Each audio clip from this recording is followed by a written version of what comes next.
भक्ति के अन्य साधन। तुलसी साहब समझाते हैं कि काल और माया ने जीवों को रचना के साथ बांधकर रखने के लिए पूजा भक्ति के अनेक बाहरमुखी साधन जैसे जप तप, पूजा पाठ, पुण्यदान, तीर्थ व्रत, मूर्ति पूजा, हठ योग, ज्ञान, ध्यान, त्याग आदि प्रचलित किए हुए हैं। सब तीरथ बरत अचार अलिरी, कर्म बस बंधन भई। जीव को इन पर भली भांति विचार कर लेना चाहिए कि तीर्थ व्रत आदि बाहरमुखी साधन जीव की मुक्ति का साधन नहीं है, बल्कि उसके बंधन का कारण है। तुलसी साहब समझाते हैं, शब्द यानी नाम द्वारा ही सृष्टि का सृजन हुआ है और यही शक्ति सृष्टि में आए जीव को मुक्त करके प्रभु के साथ मिलाप करवाती है। जीवात्मा को शब्द के साथ जोड़ने का साधन परमात्मा द्वारा ही बनाया गया है। यह एकमात्र साधन अनादि सबके लिए एक समान और अपरिवर्तनशील है।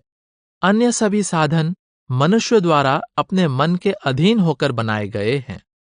इन साधनों द्वारा कभी किसी भी हालत में परमात्मा के साथ मिलाप का सौभाग्य प्राप्त नहीं हो सकता। तुलसी साहब इस बारे में फरमाते हैं, तप जब जोग करे बहु तेरे, कोट जतन नहीं पावे सुगत है। नाम बिना नर पच पच हारे, सत्संग में मन मगन रुचत है।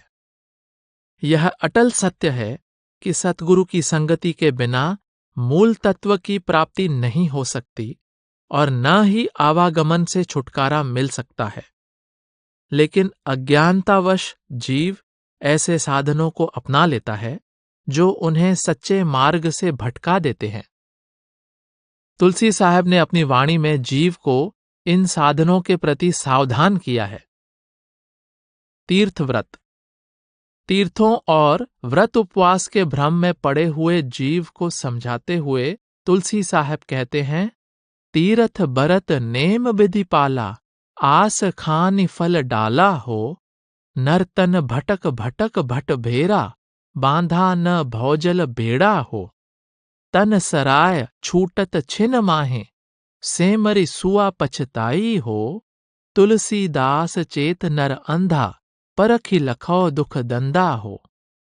वह फरमाते हैं कि तीर्थ व्रत आदि जो भी धर्म कर्म विधि पूर्वक किए जाते हैं, उन सबका फल भोगने के लिए जीव 4 खानियों और 84 लाख योनियों से बंधा रहता है। जैसे तोता सेमल के फल में चोंच मारता है तो उसकी चोंच उसके रेशों में फंस जाती है और इतनी मेहनत के बावजूद उसे कुछ हासिल नहीं होता, सिर्फ पछतावा ही हाथ लगता है। उसी प्रकार अज्ञानी जीव अनेक योनियों में भटकने के बाद मिले इस अनमोल मनुष्य जन्म को बाहरमुखी कर्मों में व्यर्थ गंवा लेता है। तुलसी साहब फरमाते हैं, देखो री जग हटक न माने, तीरथ तीर तरन मन मुक्ति। मग अंग धोवत पानी, जाना न जन्म खोए जल पाहन। पूजत भटक भुलाने, करि स्नान मगन मन मंदर।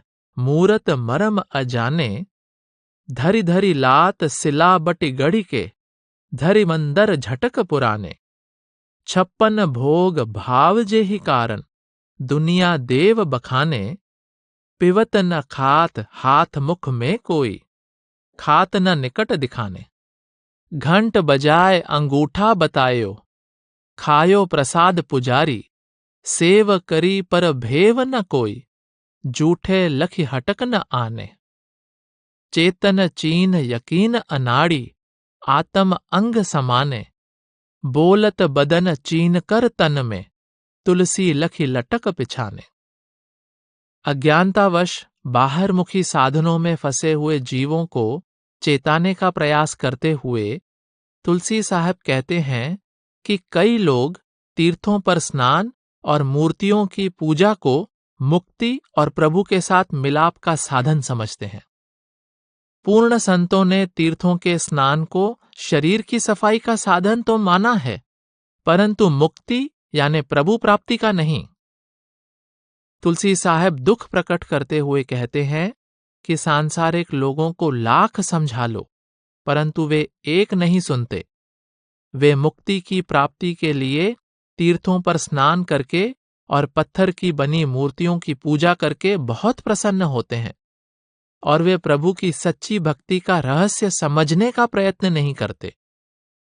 तुलसी साहब जीव को चेताते हुए कह रहे हैं, हे अज्ञानी जीव, तू ध्यान को जड़ की पूजा से हटाकर अंदर बैठे चेतन की भक्ति में लगा। तू अंदर उसके साथ ध्यान को जोड़, वह तेरे साथ बातें भी करेगा और तेरी भक्ति को स्वीकार भी करेगा। लोग अंतर में मौजूद विष्णु अर्थात परमात्मा की भक्ति करने के बजाय बाहरी तीर्थ स्थानों पर भ्रमण आदि को ही भक्ति मान लेते हैं। ऐसे लोगों के विषय में तुलसी साहब कहते हैं, सतोगुण विष्णु तिनके माई, तेही को छाड़ पाहन मन लाई। चार धाम तीरथ को धावे, विष्णु पास खोज नहीं पावे। पूजे जग खैराती खावे, कर्म भोगी फिर भव में आवे। संत मते की राह न जाने, विष्णु पूज जगत सब माने। सतोगुण से विष्णु की उत्पत्ति हुई है, जो कि वास्तव में अंदर है। लोग बाहरी पत्थरों की पूजा या चारों धामों की यात्रा और तीर्थ स्थान को ही भक्ति मान लेते हैं। इन बाहरमुखी क्रियाओं से तो विष्णु की भी प्राप्ति नहीं हो सकती। लोग चढ़ावे में मिला भोजन खाते हैं, जिस कारण वे कर्मों का फल भोगने के लिए 84 के चक्कर से बंधे रहते हैं। संतों के मार्ग की समझ न होने के कारण वे आवागमन के जाल में बंधे रहते हैं। हालांकि तीर्थव्रत पूजा पाठ का फल अवश्य मिलता है, परंतु उस फल को पाने के लिए फिर इसी जगत में लौटना पड़ता है और निज घर की प्राप्ति नहीं हो पाती। तुलसी साहब फरमाते हैं, पानी पाहन देव पुजावे, ऐसे ले जीव को भटकावे। तीरथ बरत बंधावे आसा, काल कला जीवन को फांसा। मोए मुक्ति फलदायक भाखा, अस गावे बेदन की साखा। आशा बंद होए फलदाई, जह आशा तह बास कराई।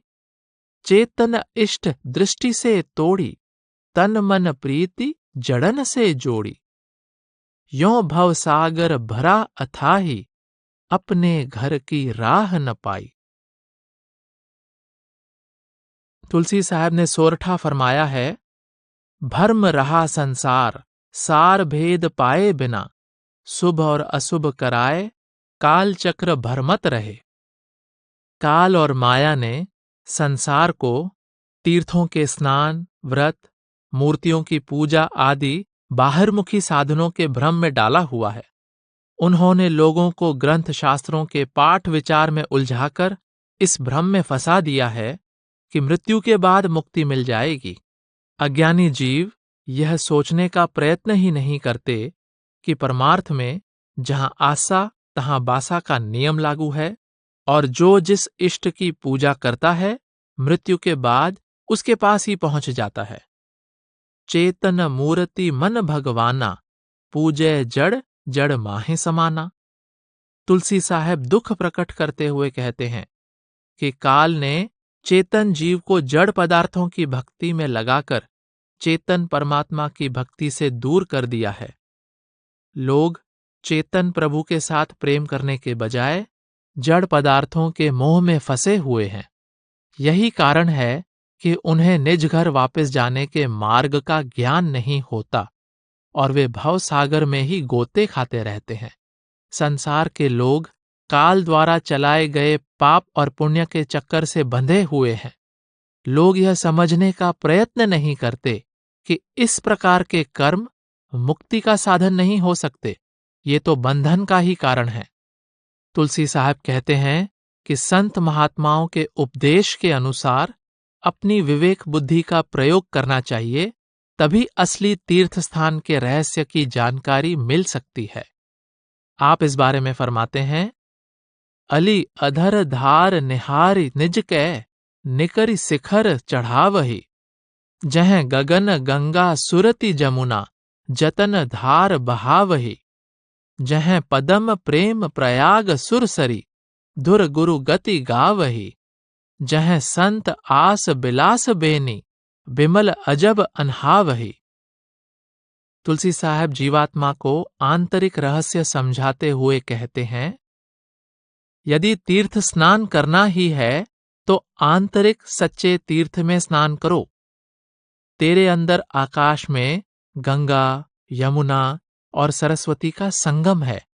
तेरे अंदर ही वह त्रिवेणी, संगम, प्रयाग या मानसरोवर है जहां स्नान करने पर मन की सभी मलिनताएं उतर जाती हैं। उसमें स्नान करके ही तो पूरी तरह निर्मल हो जाएगी। धर्म ग्रंथों का पाठ। जो लोग ग्रंथ शास्त्रों का लगातार पाठ करते रहे, उनमें सुधार तो नहीं हुआ, बल्कि वे अभिमान का शिकार हो गए। ऐसे लोगों की अवस्था को स्पष्ट करते हुए तुलसी साहब फरमाते हैं, पोथी पढ़ने में लगे चढ़ा ज्ञान का मान, सभा माहे मोटे भय, गुण के संग गुमान। ग्रंथों के पाठ विचार से जीव को अपनी वर्तमान अवस्था का ज्ञान होना चाहिए था और अपनी निर्बलता, अपने अवगुणों को देखकर मन में नम्रता पैदा होनी चाहिए थी। लेकिन होता इसके विपरीत है। उसे इस बात का अहंकार हो जाता है कि मैं इतने ग्रंथों का ज्ञाता हूं। मन में अहंकार पैदा होने के कारण कोई लाभ नहीं होता, बल्कि उसका नुकसान हो जाता है।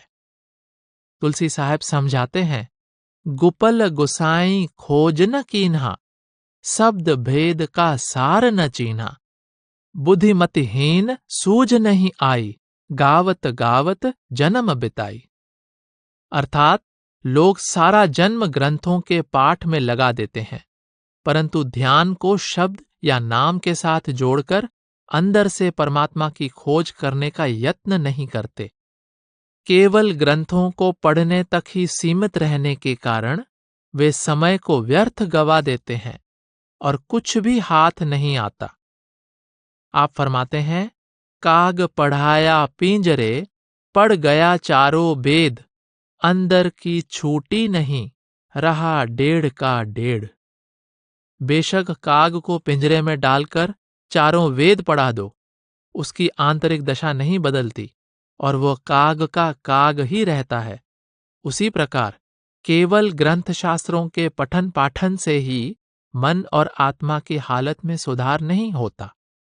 आप जी फरमाते हैं, ब्रह्म ज्ञान ज्ञानी करि थाके, उन्हों मन थिर करि नहीं राखे। बाच ज्ञान कहीं ब्रह्म बतावे, पढ़ वेदांत बचन समझावें। वाचक ज्ञानी वेदों शास्त्रों के आधार पर ब्रह्म की बातें तो जरूर करते हैं, परंतु उन्होंने मन को स्थिर करके अंदर जाकर ब्रह्म के दर्शन नहीं किए होते। उनका ज्ञान थोथा ज्ञान है, जो ग्रंथ शास्त्रों को पढ़कर हासिल किया गया है और जिसका आधार निजी अनुभव नहीं है। तुलसी साहब समझाते हैं, साखी शब्दी ग्रंथ बनाई, गुप्तय वस्तु नकल में गाई। नकल वस्तु ग्रंथन में जानो, साखी शब्द नकल करी मानो। या मैं खोज खोज नहीं पावे, सतगुरु मिले तो भेद बतावे।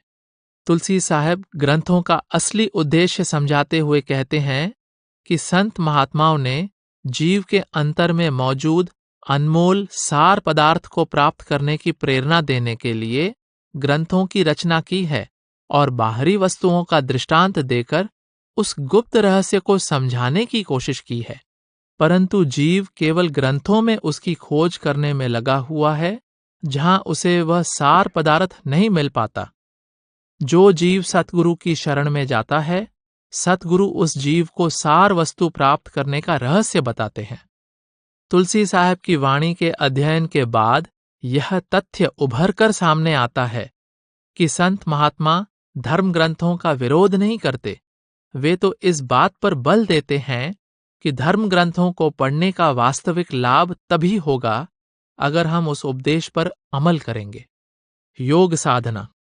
तुलसी साहब ने परमात्मा की प्राप्ति के लिए योग के साधनों को भी अधूरा बताया है। आप जी फरमाते हैं, जड़ चेतन की गांठ न छूटी, जोगी पवन चढ़ावे झूठी। दीप नगर सूरत रही बांधी, सोबिन सुरत पवन को साधी। मन थिर रहे न श्रुत बिन डोरी, यह मन थिर बिन सुरत बहोरी। काया करम बंध बस आया, यों नहीं पाए देस अकाया। गांठ खुले पर ब्रह्म निहारे, मन जब थिर हुए सुरत संहारे। छूट सुरत जब मन थिर पावे, जब जोगी मन पवन चढ़ावे।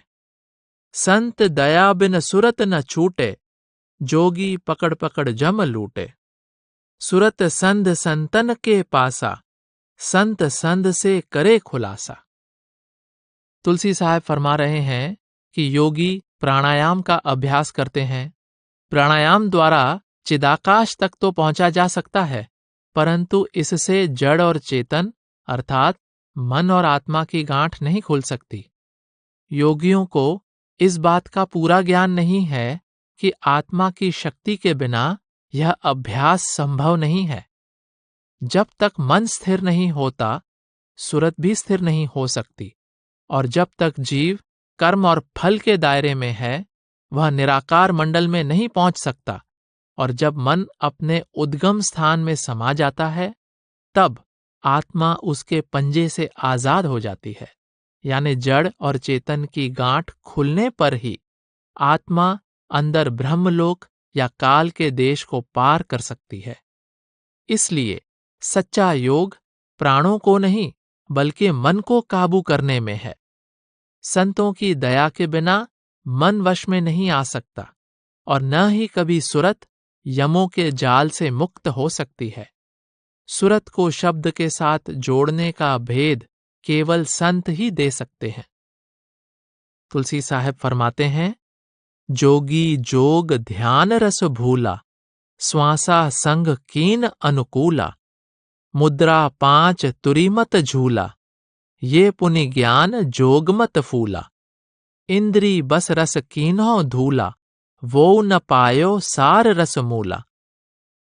तुलसी साहब स्पष्ट करते हैं कि योगी प्राणायाम और योग की मुद्राओं भूचरी, खेचरी, चाचरी, अगोचरी और उन्मनी द्वारा ध्यान को अंदर स्थिर करने का प्रयत्न करते हैं, ताकि तुरीय अवस्था प्राप्त हो सके।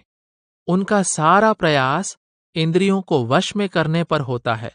वे योग की कठिन क्रियाओं में जुटे हुए उसी को उपलब्धि मान लेते हैं, परंतु सुरत शब्द के मिलाप से मिलने वाले अलौकिक रस के आनंद से वंचित रह जाते हैं।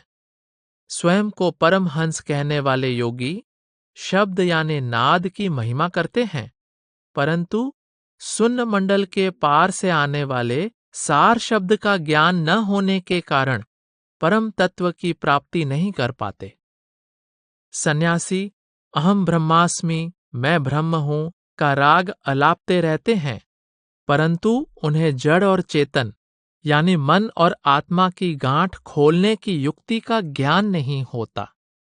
आत्मा परमात्मा का रूप तभी बन सकती है जब संतों के उपदेशानुसार इसे इंद्रियों और मन से अलग करके सुन्न मंडल से पार अगम घर से आ रहे शब्द में लीन कर दिया जाता है। तुलसी साहब बाहरमुखी साधनों में विश्वास करने वाले लोगों की अवस्था के बारे में खोलकर वर्णन करते हैं। आप फरमाते हैं, जैसे चलनी चून छनावे, चून सार गिरि चूकर पावे।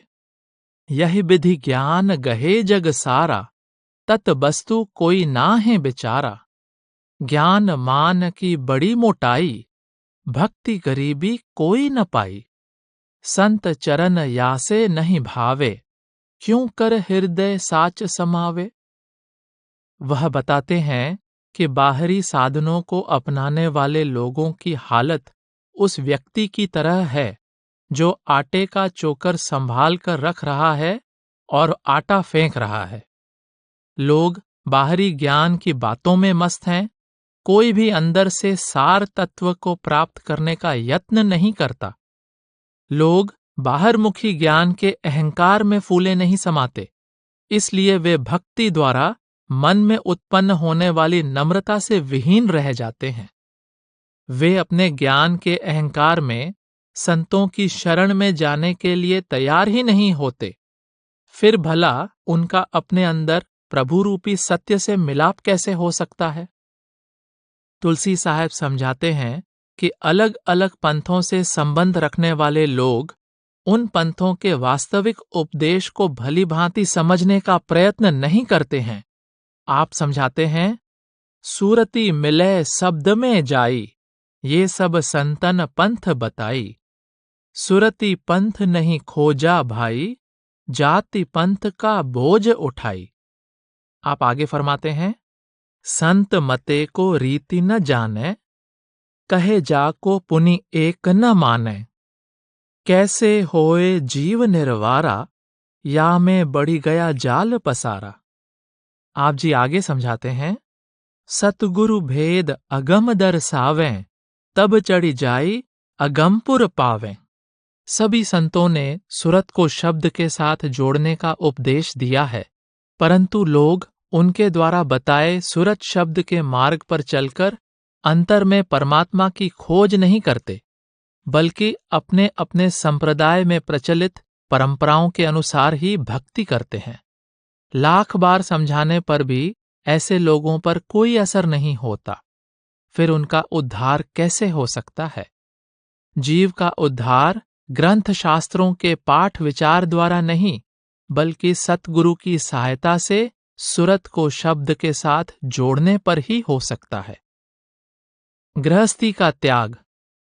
घर गृहस्थी का त्याग कर देने के बारे में तुलसी साहब कहते हैं कि हिंदू धर्म में 4 आश्रम माने गए हैं: ब्रह्मचर्य, गृहस्थ, वानप्रस्थ और सन्यास।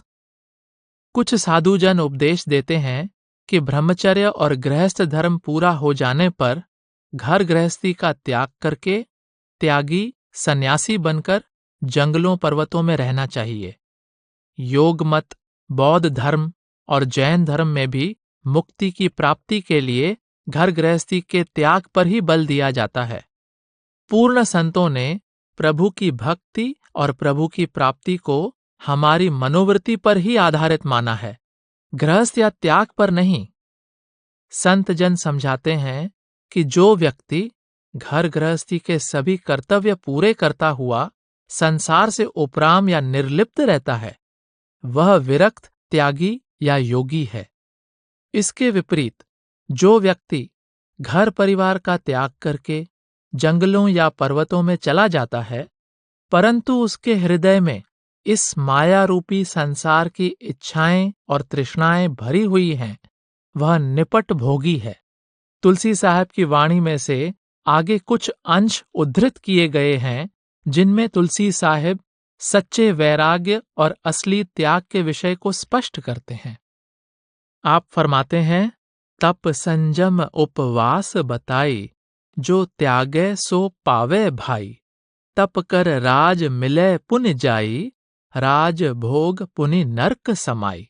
कष्टै फल पावे पुनि भोगा, परै चारि गति उपजय सोगा। इंद्री दवन उपास कराई, बार बार भव सागर आई। वह कहते हैं कि त्यागी त्याग पर बल देते हैं।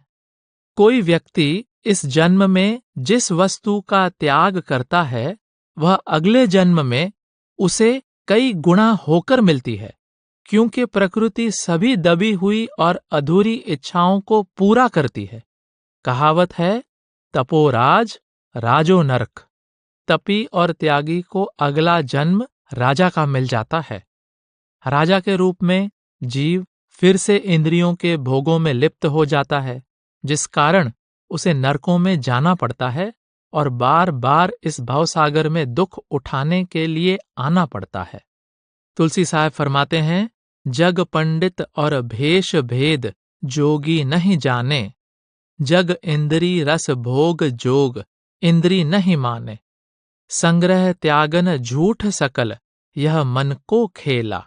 अरे हारे तुलसी, संग्रह त्यागन कर्म भर्म दो फिर पेला। अर्थात पंडित, योगी और अनेक प्रकार के अन्य भेषधारी यह रहस्य नहीं समझ सके हैं कि माया को इकट्ठा करने या इसे त्यागने पर बल देना यह सब मन का खेल है। ये दोनों ही कर्म अज्ञानतापूर्ण हैं, जो जीव को आवागमन के चक्कर से बांध कर रखते हैं। तुलसी साहब फरमाते हैं, बेरक्ति बैराग सुनाऊं, ताकर चिन्ह भिन्न बतलाऊं। माया मोह जगत नहीं भावे, काम रु क्रोध लोभ नहीं लावे। और जगत संग रहे उदासी, जग संसार करत सब हांसी। त्यागी अति संतोष समावा, भूख प्यास निद्रा न सतावा। और अनेक भांति रस त्यागी, बन बसी रहे नाम अनुरागी। बिन सतगुरु धूरि सब जाना, संत सुरति बिन भर में खाना। वैरागी लोग भी माया का मोह, विषय विकार आदि त्याग कर संसार से निर्लिप्त रहते हैं। वे संतोष को धारण करके भूख, प्यास, नींद, संसार की स्तुति, निंदा आदि से ऊपर उठकर वन में रहकर प्रभु की भक्ति करते हैं। लेकिन संत सतगुरु की शरण ग्रहण किए बिना वे प्रभु प्राप्ति के उद्देश्य में असफल हो जाते हैं। उन्हें इस संसार में भटकने के लिए बार बार आना पड़ता है।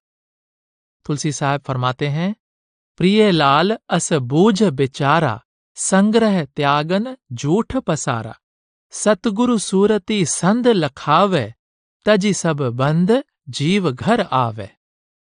आप प्रियलाल नामक एक शिष्य को समझाते हुए फरमाते हैं, गृहस्थ हो या त्यागी, हर कोई सतगुरु द्वारा समझाई गई युक्ति के अनुसार सुरत को अंदर अकाल पुरुष के साथ जोड़कर ही इस माया रूपी संसार के सब बंधन तोड़कर परमात्मा से मिलाप कर सकता है। तुलसी साहब समझाते हैं, त्यागन संग्रह संत न जाना, ये मन कर्म भरम भरमाना। त्यागन करे सोई पुनि पावे, फिर भोग भाव जग आवे। संग्रह बंधन जगत बंधाना, ये दोऊ भर्म भेद जग माना। संत मता दोऊ से न्यारा, संग्रह त्यागन झूठ पसारा। संतन सुरति निरति ठहराई, मन थिर करी करी गगन चढ़ाई। सूरति सूर बीर भई द्वारे, नभ भीतर चढ़े गगन निहारे।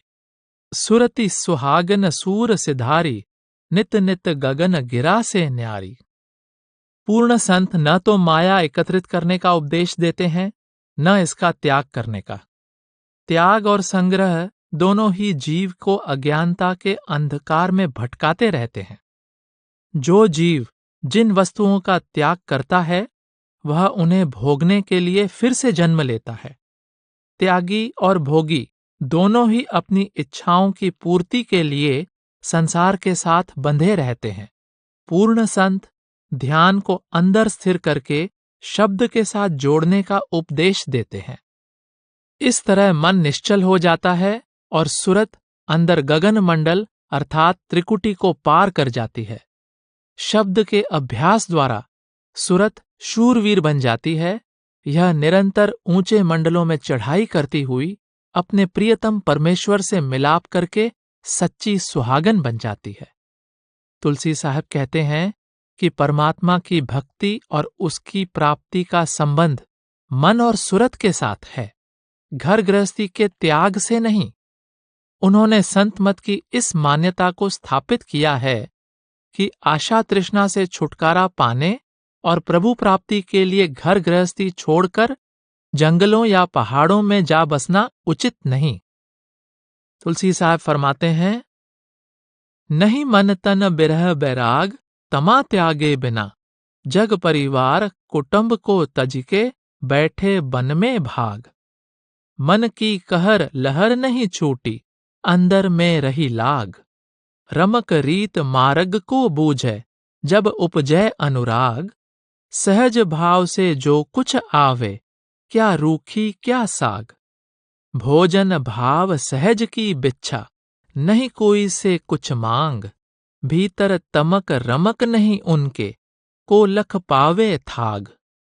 जग से रहे उदासी बासी, मोह माया निर्दाग। मन में मगन लगन सतगुरु की, 8 पहर लौ लाग। तुलसी तरक फरक आलम से, जग सोवत वे जाग। सब संसार स्वप्न सम बिनसहि, बुझी रे तपन की आग। तथाकथित त्यागी कहने को तो घर परिवार का त्याग करके जंगलों में निवास करते हैं, परंतु ना तो उनके अंदर से माया का मोह दूर होता है और न ही मन के अंदर पल पल उठ रही इच्छाओं और तृष्णाओं की तरंगें शांत होती हैं। प्रभु प्राप्ति के मार्ग की समझ केवल उसी को होती है जिसके अंदर उस प्रभु के लिए सच्चा प्रेम जागृत हो जाता है। वह व्यक्ति सहज अवस्था में पहुंच जाता है। उसे जैसा भी खाने को मिल जाए वह खा लेता है। वह प्रेम के भोजन और सहज भाव की भिक्षा पर ही निर्वाह करता है और अपने जरूरतों के लिए कभी किसी के सामने कुछ मांगने के लिए हाथ नहीं फैलाता। उसके साथ कोई जैसा भी व्यवहार करे, न तो उसे क्रोध आता है और न ही वह दुख या सुख महसूस करता है। वह संसार में रहता हुआ उससे निर्लिप्त रहता है और उसके मन पर मोह माया की मैल नहीं चढ़ती। उसका मन सदैव अंतर में मग्न रहता है। उसके हृदय में सतगुरु का प्रेम समाया होता है और ध्यान हमेशा अंतर में लगा रहता है। उसकी रहनी और वृत्ति सांसारिक लोगों से निराली होती है।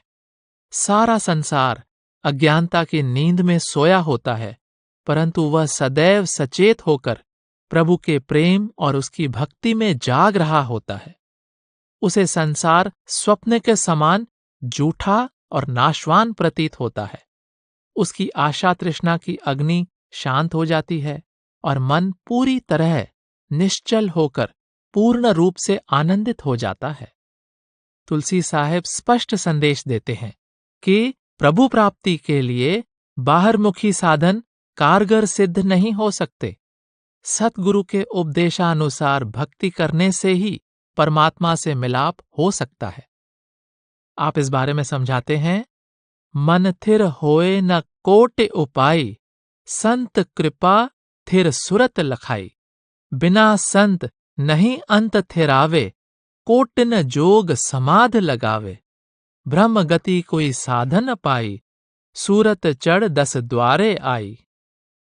चाहे कोई कितने भी साधन क्यों न अपना ले, संतों की कृपा के बिना मन स्थिर नहीं होता और मन के स्थिर होए बिना अंदर सुरत की आंतरिक उन्नति नहीं हो सकती। पूर्ण ब्रह्मज्ञानी की अवस्था उस विरले साधु को ही प्राप्त होती है जो सुरत को शब्द के साथ जोड़कर ब्रह्म मंडल को पार करके 10वें द्वार यानी पार ब्रह्म के देश में पहुंच जाता है।